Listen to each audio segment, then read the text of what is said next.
When my parents moved to Delhi, and the only job they were eligible and they could afford to get was the labor class job, I must say. And my father also worked as a bus conductor in the past. भैया admission लेना है, so they laughed at me and they're like ऐसे थोड़ी admission होता है and all. So I was like ऐसे नहीं होता तो कैसे होता है. सुशांत, वो जो 2012 की जो डिबेटिंग कंपटीशन कुछ 12 या 13 सेकंड अंग्रेजी में and the hall burst out in laughter, what was that? नमस्कार, वेलकम टू सपनों के पंख when dreams get wings. We are here with a new episode and I am right now at central London, the SOAS university school of oriental and African studies. और एक नया संघर्ष की कहानी, सच्ची कहानी, एक one new interesting, very unique episode where we'll be talking to one of this gentleman, another hidden gem from India, who has traversed his way from the difficult background that he comes from a small village near Bulandshehr in UP to Delhi and then to London. I'm sure आज का जो ये episode है, आप सभी बच्चे जो है, जो स्टूडेंट्स हैं, आप इनकी कहानी सुन के आपको भी प्रोत्साहन मिलेगा. You will be inspired and you will feel that yes, if he can do it, I too can. Introducing you to Sushant Singh. Sushant, thank you so much for joining our show. Welcome. Thank you so much for having me here. Sushant, as I said, as I introduced you, a unique story from Bulandshehr. Without much ado, I would like to ask you, tell us, हमें उस आपके बचपन की वो माधवगढ़ ना, जो आपकी गांव है, माधवगढ़ से लेके दिल्ली से लेके लंदन का जो जर्नी है, थोड़ा बताइए इसके बारे में. Thank you so much. So I come from very small village in Bulandshehr, which is called Madhogad. It's in near Jangirabad.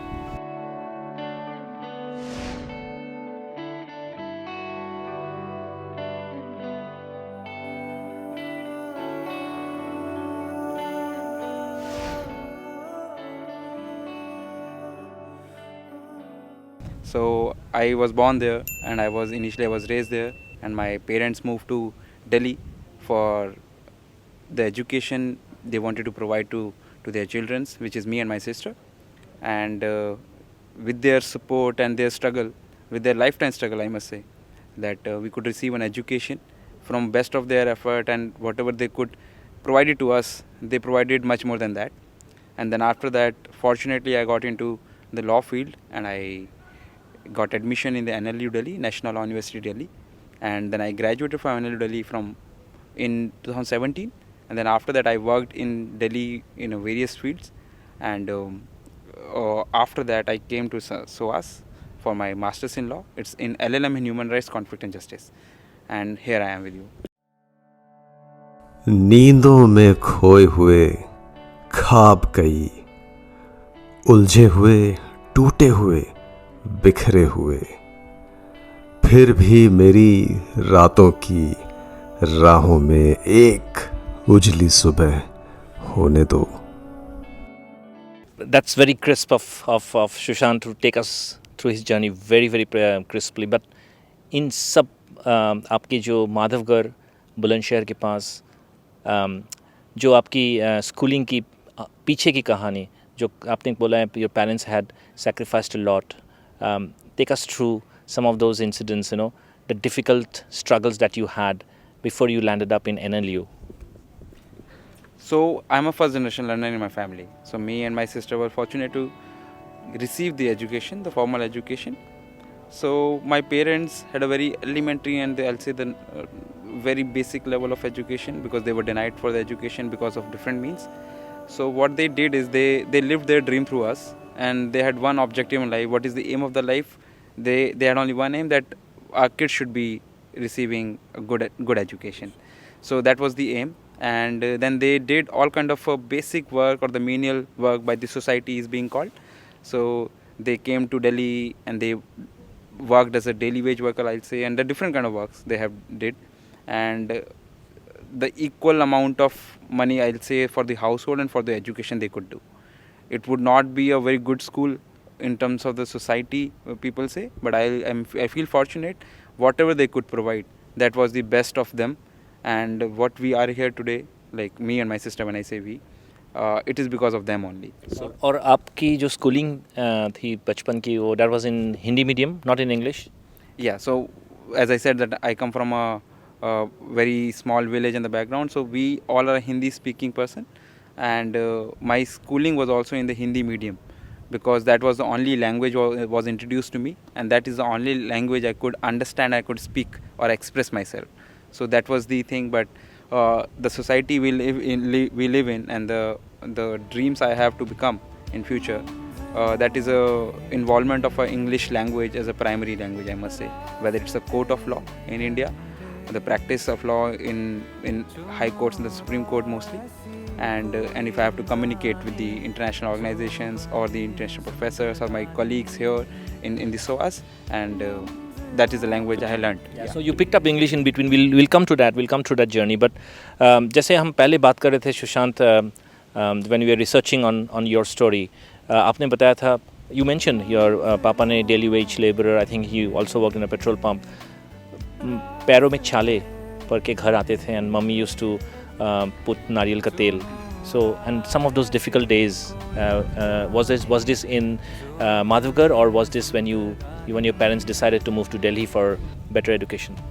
So this is when my parents moved to Delhi, and the only job they were eligible and they could afford to get was the labor class job, I must say. And my father also worked as a bus conductor in the past, and also at the petrol pump, as you mentioned, and I have mentioned to you before, and also the security guard. So the duty hours was so, like, I have a very blurry memory because I was very young at that time. So there used to be blisters in my father's foot because the security guard job was very restless job, and you have to stand, and those were, I think, as I remember, those were the leather shoes and very uncomfortable shoes, but he had to do it because that was the only job we could have as a household running job also. So he used to do, I think, I don't remember the exact number of hours, but roughly it would be around like 12 hours per day. So he had to stand in those uncomfortable shoes. 7 days a week. 7 days a week. So these kind of things used to happen, and then those blisters used to pop up, and the hurt used to hurt him as well. So my mother tried to cope up. So these are the small memories I'm carrying from my childhood. Difficult days, but then you have come out of it with so much of determination. Sushant, after your schooling, for your intermediate, and then you decided to study law there and then, or you went through a different stream? So initially I had a non-medical. So I studied science, non-medical, because of my interest. But with time I realized that what kind of career I should have. And initially it was a very premature decision, I'll say, because at that age I was not able to find out what should I do and all. But I found that law is something is involved in everyone's life in one manner or the another. And if you want to bring any change, or the people have brought any change, I think the law has been a very social transformation tool, which I take the idea from the Dr. B.R. Ambedkar. So I follow him, I admire him, and I take inspiration from him and from his struggle. So I thought that law could be a good option. So I chose law. Unfortunately, I'm happy to follow the Baba Sahib Dr. B.R. Ambedkar path so far. And then you landed up in NLU. I remember एक किस्सा जो आपने मुझे बताया था, जो आपने NLU के कैंपस में एप्लीकेशन फॉर्म लेने गए थे, और the security guard kind of didn't was not really hospitable with you. What was that? Tell us briefly about that. So yeah, that was an incident before I took admission in NLU Delhi. So what happened is, I went to, so the only thing I knew that I want to take admission. There is nothing else I knew. I don't know how do I fill up the forms. There was no guidance at home for the circumstances and all. There were no elder, I'll say, the guide in my life, so who could guide me. So somebody suggested me there's a law college and you should explore. So the only way I could think of is directly went to the college instantly. So I went there. So but it was a very formal setup in the university, that why do you come and everything. So they did not let me in. So I was like, why are you here? So I was like, bhaiya, admission lena hai. So they laughed at me, and they're like, ऐसे थोड़ी admission होता है and all. So I was like, ऐसे नहीं होता तो कैसे होता है? तो फिर I was like, I want to take the admission, I want to fill up the application. Which year is this? Which year? कौन सी साल की बात कर रहे हैं हम लोग? And this is approximately a decade ago. it's been Around 2012, 11, 2012. 21. Oh, yeah. So at that time, so what happened after that is like they didn't let me and all. Then I was like, listen, I'm here to take the admission, and if you don't allow me, then I'll try to find out other ways. But surely I'll come. So then I had to convince him. I didn't let me initially, but I was like, I have to take it. So then I went in. I asked for the prospectus, because at that time the application form were only, as far I remember, only offline were taken, not the online. So we used to go for the application form, take the application form with prospectus. Then you used to make a draft for that fees, application fees, and then you just used to receive the admit card at your home. It was being by post, and then you take the exams, and then the result is published online on the website, and then you take. This was You went through a competitive exam for this. yes, I went to the company. And draft के बारे में बताएं आपने. That किस्सा about 1,000 रुपए का जो draft आपने किसी भी तरह से manage किए एडमिशन फॉर्म एप्लीकेशन फॉर्म लाने के लिए, और वो रास्ते में कहीं खो गया था. What was that? So अगर वो नहीं मिलते तो फिर शायद आप आज वो एनएलयू में एडमिशन नहीं ले पाते. So interestingly, my parents didn't know that what all application form I'm applying to. So because my father always wanted me to become an engineer and my sister to a doctor. She's a doctor, by the way. Yeah. So he didn't wanted me to become anything else but the engineer at that time, because it was most popular, respectable children's career was present in the society. So I didn't tell my parents that I want to do it and all of these things. So what I did is I borrowed some money. Like there was no concept of pocket money at my home, obviously, for these reasons. So what I did is I borrowed some money from my schoolmate, and I requested him, if you could give me money, I'll return you whenever I can, but I don't have money, and this is very important because the last date is coming. So I borrowed 1,000 rupees from him, I remember very clearly, and I made this draft from the bank. While I was keeping it very safe. So I was on the bike at that time. So I kept it in the dicky, on the dicky of that bike, and I locked it. I don't know how that the box was opened. And then when I reached home, I found out that the door, like, this is open and the draft is gone. And there was no other way I could manage to get another draft. So I was like, what should I do? Then I went back. Delhi की सड़कें. This is Delhi ki sadkein and very crowded and everything.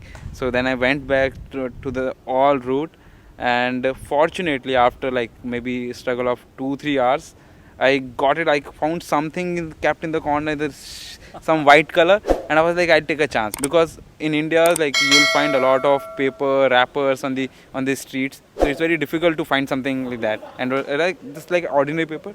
So I found the draft was the roads stones were made a spot on that draft. Right. That draft was not a new page anymore. Right. So fortunately I got that draft, and I was so thankful that I don't know how, but I got it back. I lost all the hopes after 2-3 hours, but while coming back I found something in my sight, and then I got it. Then I submitted that draft, and then Finally, the rest is history. So those of you who are watching us, Sushant has been speaking in English, but I'll take you through a journey of his in 2012 when he was a student of NLU and he was in a debating competition, and he couldn't speak English. Since then, and in 2022, the way he's speaking English, and we'll talk about how he landed up in Soas. Don't go away. Keep watching this very interesting story from Sushant, and how he lands up after NLU into Soas through crowdfunding. Sushant, वो जो 2012 की जो debating competition, कुछ 12 या 13 second अंग्रेजी में, and the whole hall burst out in laughter. What was that? So it was an internal competition of the college, and one of the session. So there's something I generally am a very confident person, and I wanted to be part of this debate, and I used to like this gesture, and people are debating and all, but I didn't have this I didn't have this privileged language, which is called English, and so I participated, and I could only speak, despite my friends also helped me, these are the points and all, and etc., but I could not speak for more than 10 to 12 seconds. And then yes, the people laughed, but I don't have anything against them. I'll still think that they're from the same college and they are friends only. But it was back then that I felt that something I need to look upon on myself. And was that a trigger for you to कि अभी नहीं तो कभी नहीं kind of, and then you embarked upon picking up English, and then you speak. So far, I haven't heard you speak a single I haven't seen you make a single grammatical error. So was that the trigger? So that trigger is I deal with myself every day. So for me it's like abhi nahi to kabhi nahi. So for example, if any opportunity comes in anyone's life, I think it's like it comes only for one time. Like if you're a privilege, then it's altogether very different things, and we all are privileged in our own comparison. So I thought that the reason I participate in debate, despite I knew that I am very bad in English or in this language, and my school is not good as my batchmates, I did it because I think the failure is very much important to pass to another stage. If I didn't, let's say, to make myself feel little shy and all, if I didn't participate in that competition, I never knew that this is something I need to work upon. I take these failures as a very positive part. So I take every day is like abhi nahi to kabhi nahi. So, yeah. No, and very interesting. So NLU was 5 years, and then you practiced some law for a few years in India. How did this whole idea of Soas happen? And we'll talk about crowdfunding in our next episode, Sushant. But just wanted to understand from you, Soas के बारे में दिमाग में आपके ख्याल कब आए? या फिर सोआस नहीं, मतलब विदेश आके पढ़ने की जो ख्वाहिश है, मास्टर्स करने की जो ख्वाहिश है, वो कैसे ट्रिगर हुआ? So first of all, it was a dream more than a desire. It was a dream that I'll get opportunity to study at New Delhi. Then the second dream was like maybe going for the institution abroad. Then it was a dream. Then slowly, gradually, it became like become a kind of a skill-based institution which I need to go for it. So as I mentioned that I take inspiration from Dr. B.R. Ambedkar. So Dr. B.R. Ambedkar also came to London and he studied at the LSE. 100 years back, I guess. Yeah, like this year, this was 100 years of his barristers at Gray's Inn also. So it's more than 100 years. Like he came out of India for higher studies. So I take inspiration from him. I thought that this is also kind of a ladder for my knowledge building, and I could bring a change. Maybe 1% of him I can become a social transformation for everybody, for the entire oppressed class or the underprivileged class, if I can contribute in some manner. So that was the ladder I chose. And then the SOAS specifically, very first reason was there was no application fees, to be honest. So because when you apply for abroad, there always an application fee, and I could not afford it, to be honest. So, but I could not afford it, but I still want it. What is the midway? So I started looking out for the colleges which are good also and specialize in some fields, and also that I can apply for them. So this is what I did. I found SOAS is like South Asian studies is very, I'll say that this is a hub for these South Asian studies, and the professors are amazing here. So that's how the SOAS happened. And in the past few years, my friends from NLU Delhi is also graduated from here. So I got some inside information also. So that's how the SOAS came into the picture, and then I applied for it, and fortunately I got being awarded with the admission and conditional offer. But I had to defer it for a year because I didn't have the funds. So I deferred it for the next year. And the COVID happened, etc. So then I'm here. That's interesting because Sushant is one of our candidates or interviewees who did not get a scholarship. He did get a partial scholarship, but that was not enough. जो दर्शक हमारे पुराने episodes देखे होंगे, you would know that we have mostly spoken to candidates who have got fully funded scholarship, whether it's for their masters or whether it's for their PhDs. But we'll come back in section 2 of this interview, and we'll talk to Sushant about how he managed to fund himself. Crowdfunding, well, it's not a really new concept, but I don't know how, if I want to crowdfund myself for anything, how should I go about? I'm sure a lot of youngsters, Sushant, would like to know about that. So we'll come back in section 2, talk about crowdfunding, talk about the opportunities SOAS has to offer. But meanwhile, don't forget to subscribe our channel and keep watching SapnoKePankh. This is Rituraj right from the SOAS campus, beautiful campus. माहौल ही कुछ अलग है. मतलब when I was coming into campus, you felt like you are getting into the seat of learning. I'm sure all of the universities in India also has similar environments, but I'm just trying to relate and try to express the feeling that I got after walking into this campus.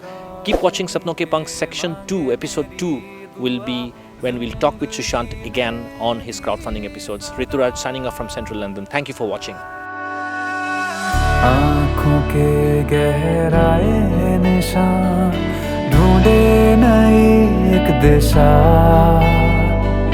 धागे रोशनी के मांगे मेरी दुआ जिंदगी ने